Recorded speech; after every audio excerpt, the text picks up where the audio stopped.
What's up, y'all? This is Reggie, aka Speeding Bullet, with my co-host B, 3 exclamation points, bringing you the political perspective. Savvy enough to hear certain things and not automatically be acting. Elon Musk kind of like snapped on. Yeah. This is like 3 more seasons of Landman right here. Just Yeah, definitely. Where the natural resources are ransacked, and these countries are normally not better after the United States comes over there and just starts trashing their country. And always remember, if you're not political, you do not have a perspective. Now let's talk some politics. Oh man, what's up, B? What's up? What's going on? What's going on? Welcome to the Political Perspective. I am Reggie, aka Speeding Bullet, here with B, 3 exclamation points, and always remember, if you are not political, you do not have a perspective. So, B, we are back in the thick of the war with Iran. So, as we know, Trump ordered just a new wave of U.S. strikes on Iran. So, following, renewed tensions and really ongoing disruptions to the commercial shipping route in the Strait of Hormuz, President Trump has ordered a series of U.S. military strikes against what they call strategic targets inside Iran. The operation was launched in response to attacks by Iranian forces and proxy groups on regional shipping lanes. So what that means is that there are actually 2 shipping lanes that are being threatened. One is on the outside of the country, Yemen, which has this group called the Houthi rebels, who are what people consider a proxy terrorist group that Iran funds. And, they are now threatening the alternative route. Most people know about the Strait of Hormuz, but there is an alternative route that Saudi Arabia has been able to use in order to bypass the Strait of Hormuz. So now the Houthi rebels are targeting this particular borderway also. So that is one of the reasons why Trump says we're going back to bombing Iran. So, like I said, some Iranian like coastal defense systems, some drone launch facilities, some radar facilities, some naval assets. But I had a question for you, B. This war has been going on for roughly four months. A little over 4 months, and we continue to restart escalation, to restart bombing.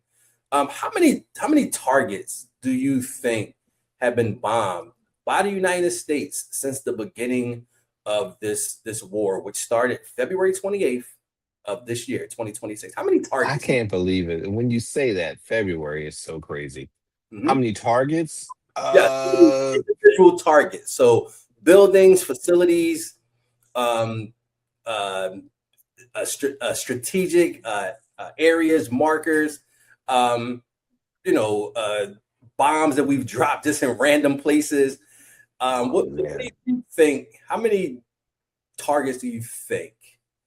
This is a tough question because when I hear the words epic fury, as it was affectionately, or whatever the word you want to use, is titled before, epic fury means to me massive, a large number of targets. But I have a feeling it's a lot less than a large number of targets. So I'm going to say 20. 20 total targets? Yeah, I don't know. I'm off. That's an interesting answer. So the Pentagon has stated that we have hit between 13,000 and 15,000 targets have been hit in Iran, inside of Iran, since the start of this conflict. And the question that I raise is, in my just idea of dropping bombs, right? Because we're not even talking about, we're not on land, we're not shooting people, we're dropping bombs. So in my mind, we're talking about between 13 and 15,000 bombs. Yeah. That type of massive amount of bombing hasn't really gotten us The too results far. that you would think it would have gotten us. Right. So how many targets are left if they've hit 15,000? It What just do seems like a I guess ridiculous what high number. I'm sorry. I guess I would want to know what they consider a target because wouldn't think it would be 13 to 15,000 quote unquote targets in Iran to hit. Like what is the target? What's the target? Is Right. just a spot is all right, we dropped the bomb here. Now that's the target. I would think, well, I would hope that that's not what they call a target, because just dropping a bomb on the side of a mountain is not a Yeah. target. So I would hope Right. that they're describing a target as some type of military important piece of land or equipment or building or something of that nature. But I would think if you hit 15,000 targets, how many targets are left? You know, Exactly. that Iran still has the ability to shoot rockets, you know, to other countries and to impact and hit other countries. It just seems crazy when I saw that number. That's interesting. That's why my number that I said was so low because I can't think of what 13,000 targets is insane. 13 to 15,000 shit, 10,000 targets is insane. I can't even imagine how a country like Iran and the size of that country would have 15,000 targets. Like what is I don't even I can't I in my I guess I got to look into that what's considered a target. I don't know. But Yeah, I that's mean, definitely interesting for me. if you think of just our country, and our country is massive. If you Right. think of the amount of say military bases that we have, it will probably be in the hundreds. Right. And we have probably the largest military in the world. If you think of all of the military bases that the United States have all throughout the world, it's probably still in the hundreds. I would doubt. I couldn't imagine the United States having thousands of military bases. It has to be hundreds, because if they have, you know, and we know the United States have military bases in a lot of countries, a lot of different countries. Yeah. But the hundreds of bases, I would assume, and not thousands. Yeah, So that's why. Yeah. are we actually hitting things that have military importance, or are we just blowing up random people's houses? Just random shit, right? Because I just can't imagine that they would have that many types of targets. But I just thought it was an interesting number, that that I saw that the Pentagon actually released, that they have hit over 15,000 targets so far. Just talking through it, do you believe that number, or is that a number to rile up the base? I don't believe that number at all. I don't believe that number at all. I mean, it seems like it just seemed like a ridiculous number. It just seemed like they're just making stuff up. You know, now if they would have said something like we dropped 15,000 bombs, I might could go with that. Right. But to tell me that you hit 15,000 different types of targets, like uniquely different targets, it doesn't seem. Yeah, I would need to. Yeah, unless Again, I need to redefine what a target is, because I can't imagine Iran having 13 to 15,000 of them, especially when we have hundreds. Yeah, maybe not even on the connected United States, but whatever. Next thing, on a solemn note, Trump did attend the transfer of the 3 fallen U.S. Service members. So President Trump did travel to Dover Air Force Base to participate in what's called the dignified transfer ceremony for 4 American service members who lost their lives during the recent attacks, and the return fire from the 15,000 targets that we've hit. Iran hit 1 target and killed 4 people, presumably. Yes. The latest soldiers who lost their lives was Sergeant Angel S. Rampersad, 28, from New York. First Lieutenant Tyler James Feehan, 25, from Hawaii. And Private Isabella Gonzalez, 19 years old, Damn. from Texas, were all killed in the attack on one of the Air Force bases in Jordan. So obviously the the human cost of life is massive when we are at war. We are dropping bombs and bombs are being sent back. And it's always just a somber moment when you see those those caskets with the American flag on it. The president saluting those soldiers on really their last mission. But I wanted to talk some more numbers with you, B. Do you know how many service members have been killed? We're going to start with the U.S. and then we'll actually transition over to Iran also, because I think it's important to see what the cost is also. I have no idea what these numbers are. Right. I mean, these numbers are none. I'm scarred. When I said 20, it was 13,000 targets. So please share. So for the United States, we have lost at least 18 servicemen have been killed in this operation. Roughly 500 service members have been wounded. The Iran estimates.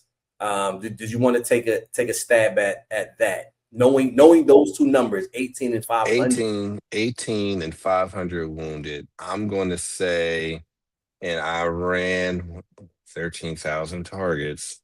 I'm going to say, just based on those, it should be a lot higher. So I'm going to say 300 killed Iranians and 600 wounded.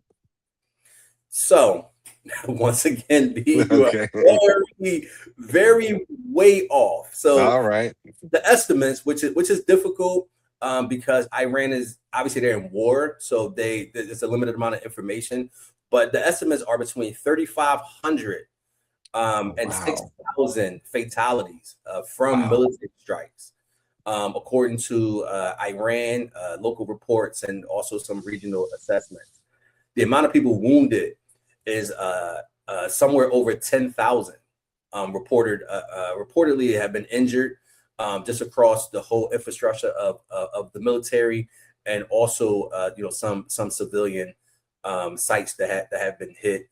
Most notably that school in the beginning that I think 180 schoolgirls were killed in that strike. Oh, right, I forgot about that. Yes.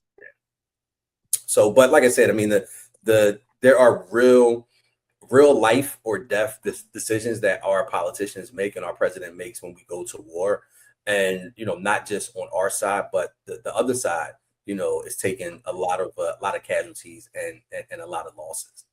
I did want to ask, what do you think about him, in my opinion, sort of politicizing this transfer with the soldiers and saying how the soldiers that all are fallen, deceased, said that Iran can't have a nuclear weapon. What do you think about him spinning their deaths into a political thing? Yeah, I mean, I think it's garbage. I think Trump is a trash person. And I can tell you from just from my conversations of various people that I know that have served in combat, that they're there to perform a mission, and they don't even talk about whether or not they agree with the mission. They're there to perform a mission. Yeah. There is still dispute on whether or not Iran, obviously Iran does not have a nuclear weapon, and whether they were even close to a nuclear weapon, it is the object of dispute anyway. So I think most people would probably say that Iran probably doesn't need a nuclear weapon. However, what's interesting about that is obviously the United States have nuclear weapons that have dropped nuclear bombs on countries. Israel has a nuclear program, and they have nuclear weapons. Pakistan in the Middle East, they have nuclear weapons, and Trump yesterday signed a nuclear agreement with Saudi Arabia that there are provisions in there for their civilian nuclear program to at some point maybe transition into actual nuclear weapons. And most people would say that the Saudi Arabian regime is maybe not, doesn't have the reputation, the terrible reputation that the Iranian regime has, but it's still a lot of issues going on over in Saudi Arabia. Right. They are the country is owned by one family, the Saudi family, to the point where the country's name is Arabia. Yeah. And they just took the name and called it Saudi Arabia, and the Saudi family pretty much runs the country. But it wouldn't even take a 2-minute Google search to see how intertwined the Trump administration is with the Saudi government. Yeah. Oh, absolutely. I wanted to transition to a couple more things. So I got a few kind of like Pennsylvania and Philadelphia political stories that I wanted to drop on you real quick. Okay. The first one is ICE drops plans for 2 Pennsylvania detention centers. So the U.S. Immigrations and Customs Enforcement, which is ICE, officially withdrew its appeal against Pennsylvania's environmental permit denial. So Pennsylvania have an appeal process that was denied for ICE to open up these detention centers. And probably the most famous detention center that we've heard of has been the one in Florida with the alligators, right? That's the one that most people point to as like, because Trump have made a comment that anyone in that detention center better know how to swim if they try to like escape. Yeah, something, just absolutely ridiculous. Right? Yeah. But the two detention centers were supposed to be in Berks County and Schuylkill County, but there were concerns just about the amount of real infrastructure that it would take and how much it would take away from the local kind of environment, things like wastewater, kind of like similar to the data center, the data center debates, but we're talking about thousands and thousands of detainees they wanted to house in these places. So Governor Josh Shapiro, praised the that it was shut down, just because of those concerns about the infrastructure that it would take in order to house these large scale detainees. But one of the things that I thought about when I read this story was like the difference in us as being people that live in Philadelphia versus the rest of the state. Yeah. The rest of the state has a totally different, it's almost like two different worlds if you ever ride through. Totally different demographic. And they, by and large, vote much different than we vote in Philadelphia, some of the Philadelphia. For sure. So they vote differently. And they, and this, the past presidential election where Trump won Pennsylvania, by a large margin. So it was actually shocking to me that, that the ICE detentions were shut down. Because this is a red state. Yeah. I mean, most people call it purple because it does fluctuate, but as it stands right now, this is a red state. This is a red state right now, yeah. And the fact that within this red state, we had people who just was not really feeling ICE having these detention centers in their backyard. So, shout out to Central Pennsylvania and those folks there just having some common sense where, these types of facilities are just not needed in our neighborhoods. I was downtown earlier this week in Philadelphia, and I didn't know, but there is a ICE headquarters down there, and people are out there protesting daily, telling them to get the fuck out. Yeah. Nah, absolutely. I mean, and the thing is, ICE has always had a place, in immigration's enforcement.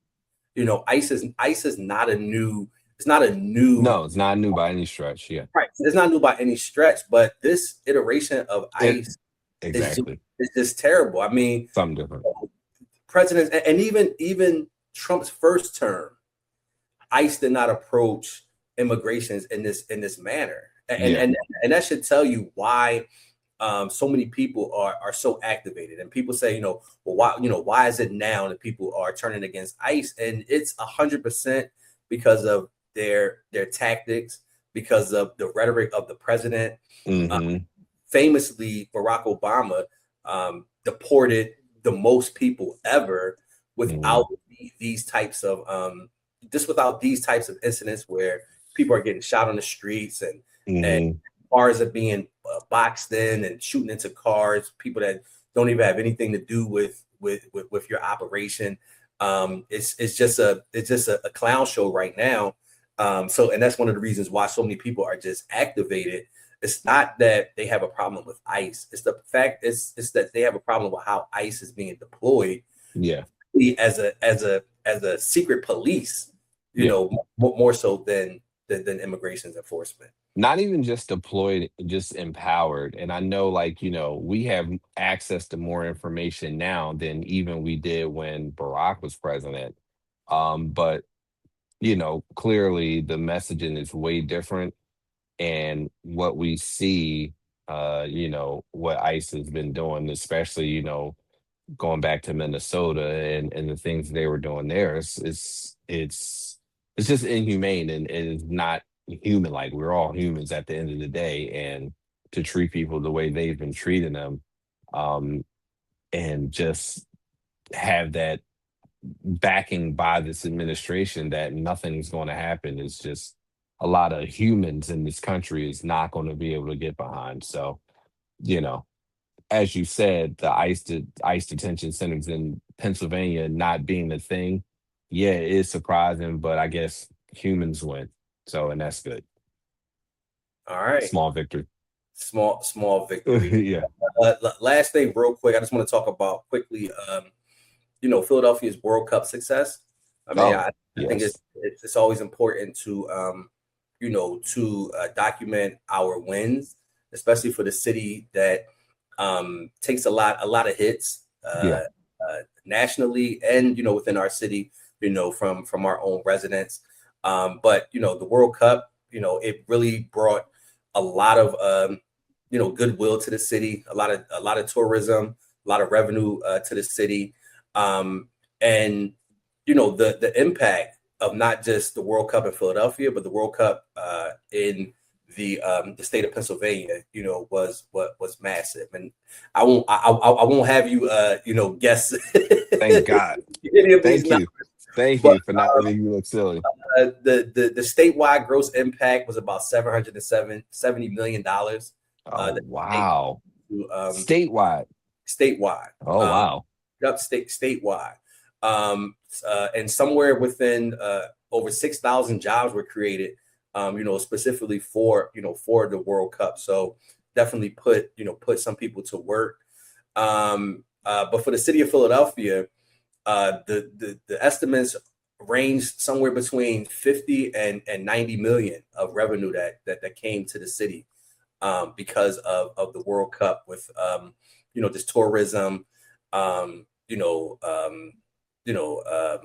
people being able to stay over, traveling. If you were in the city, you saw people with country jerseys from all over. Yes, they walk around with these jerseys. They make a lot of noise. It actually was great. It just great times. But in terms of its impact for the greater Philadelphia economy, somewhere between 50 and 90 million. So shout out to the folks. Shout out to that for sure. Shout out to the mayor, who helped that and spearheaded that, that effort, especially considering that the mayor takes a lot of hits. Just want to make sure that Sherelle Parker gets her flowers for really what turned out to be a great event, and I'm sure a difficult event to plan and to navigate and just keep right, absolutely. A shout out to her and her staff. All right, that's all. That's really all I got, B. So I'm gonna just leave it there. That's good stuff. And let our listeners and viewers know, I'm Reggie, aka Speed and Bullet. This is B, 3 explanation points. And always remember, if you are not political, you do not have a perspective. Thank you for watching this video. Please remember to like, subscribe, and hit that notification bell.